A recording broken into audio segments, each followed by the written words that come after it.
Another year. One more year has passed, and I am definitely not getting younger.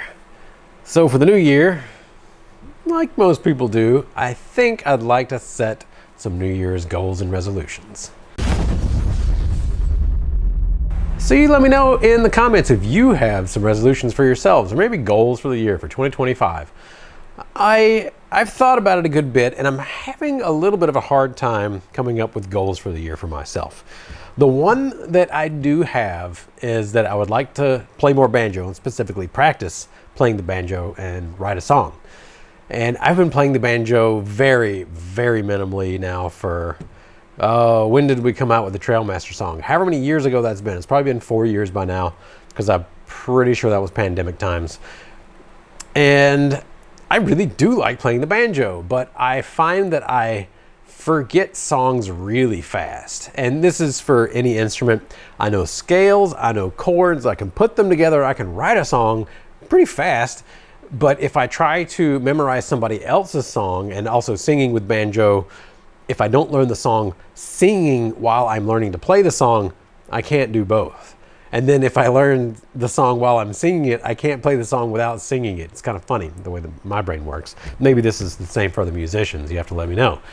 So I would like to set up essentially a somewhat rigorous schedule of practicing the banjo for the year. I'd like to write a song, at least one, and record it with my voice, and maybe have some accompanying stuff. I can play quite a few instruments, maybe not well anymore, but I could do a full song myself. But I do think just the banjo and some singing by itself, especially clawhammer style, which I've been really focusing on clawhammer instead of the three finger picking or four finger picking, whatever it's called when you do 3 fingers plus thumb.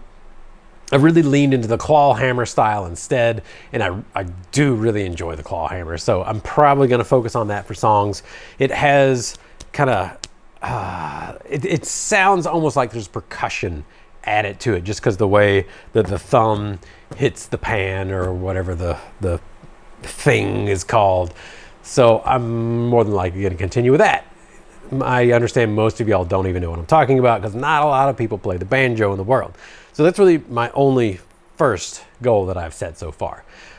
I've been doing pretty good about working out. How's your health doing? Is that something that you need to address? My health has been doing pretty good.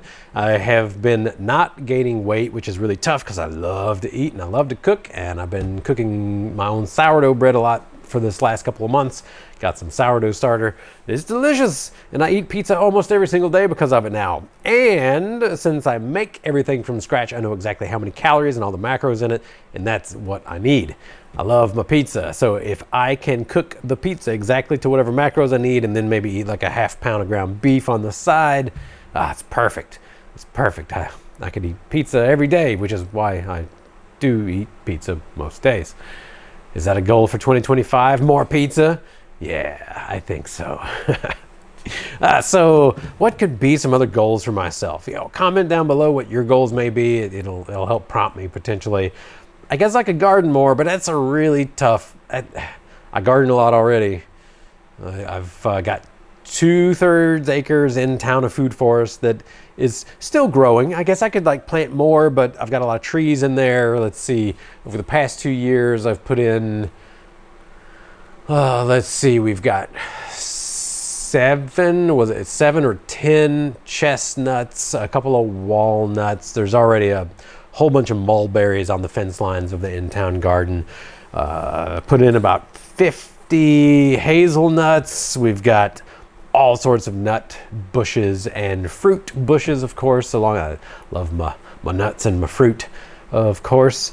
Let's see, I did 6 peach trees. We got a couple of apple trees, seed apple trees. I have a whole bunch of seeds that I need to sprout this year that I got that were open pollinated, but it was of a certain variety of purple, what are those little apples, the kind of tart apples that just would grow in the wild, whatever those are called.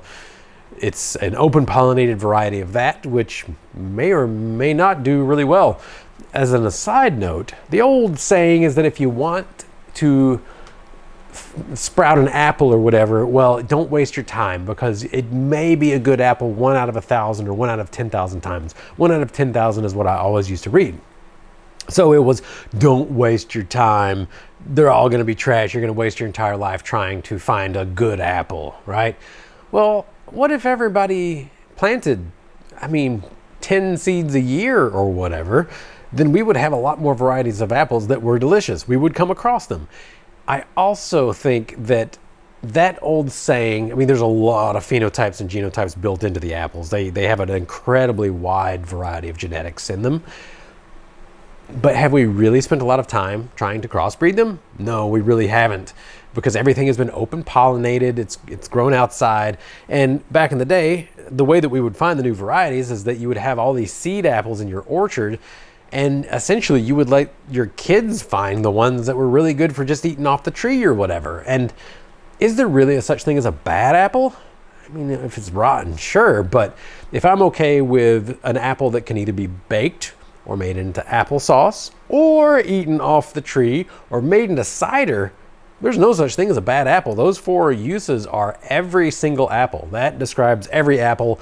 And okay, so maybe some are more sour than others, and maybe some are sweeter than others, and oh, well, this one has the perfect texture for making into applesauce, but it's a little too on the more astringent side for me. That's a defeatist attitude, in my opinion. So I have sprouted some apples, but not nearly as much. So maybe that's going to be a goal for this year. But there's this dude on YouTube, and I bought some apple seeds from him, and he is having luck that's along the lines of 1/3 to 1/2 of his seeds are doing exactly what he wants.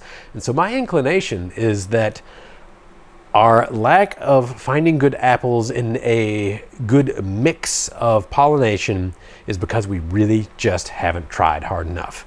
So that's like a whole nother hobby in itself, I suppose, is breeding apples. And I'm fine just buying seeds from other people and doing not even any of the work. I'm just going to be planting apples, and we'll see what happens. But I could definitely plant some more apple seeds. I got a couple hundred for me to try. And may find some winners in those. And if I don't, oh no, they're only good for making cider. What's wrong with that? There's nothing wrong with that. And I would love to have a full apple orchard. And on top, while I'm ranting about apples, which is not what I thought I was going to be talking about for 2025, if you have seed apples, you're going to find some stuff that is resilient to your climate, and then also things like powdery mildew and rust, whatever it's called, apple rust, all these various things that are typically a big problem with most modern apple varieties. Well, if you can just sprout 100 different seeds, you're going to find ones that don't have a problem with it. Guaranteed. It can be right next to a cedar tree, which is the other half of the apple rust. Is it goes to a cedar, and then it does its thing, and then that goes back to your apple tree and does the second half of the cycle life. And if we can find good varieties that are tolerant against that, you can just have orchards that sit there. You get some, hey, anybody got some pigs or some hogs, or that's practically the same thing, or some sheep or some goats that want to come in and clean up all the drop apples, and this could be a really good thing for the future, in my opinion. And at my family farm, there's about 5 acres that we've been managing over the last couple of years that would be a great place for me to put some more apples. So I guess 2025 is the year of the apple. That is not at all what I came into this video thinking about, but it is what I'm thinking about now. Some other things in life. Like I said, I'm doing a decent job of keeping my health up. I could probably do a little bit better on regulating my macros for eating. But otherwise, what am I lacking? Music. And that rolls back to the banjo. I have not been practicing music like I used to. I do really enjoy it, so it's something that I need to bring back in life. And of course, I'm going to enjoy some crawling. There's some really hot new products coming along that y'all are going to enjoy, and I am also going to enjoy, so there's that. And otherwise, I think I may stop it there, because I spent the majority of the time talking about apples. That actually sounds pretty good. Might go get some apples for lunch. So in the meantime, I hope you have a wonderful year. Hope you had a wonderful year. And let me know in the comments what you think you might do for the next one. As always, thanks for tuning in. Have a great day.